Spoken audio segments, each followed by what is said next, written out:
YONO সাহেব সহ সরকারি কর্মকর্তা, আমার দলের সম্মানিত নেতৃবৃন্দ, অত্র এলাকার সর্বস্তরের জনগণের ভাই বোনেরা, আসসালামু আলাইকুম।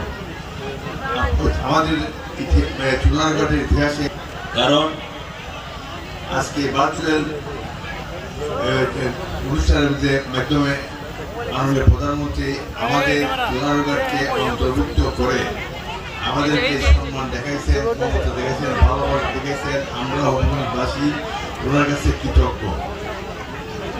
আজকে এখানে অত্যন্ত আনন্দের সহিত এবং গর্বের সহিত আমরা স্মরণ করি 2005 সনে যখন আজকে তারেক রহমান সাহেব প্রথম নির্বাচন রাজনৈতিক অংশ নিয়েছিলেন,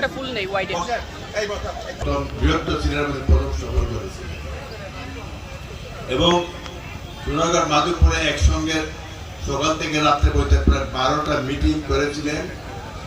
আমরা অত্যন্ত কৃতজ্ঞতার স্মরণ করি এবং কিছুদিন আগে নির্বাচনী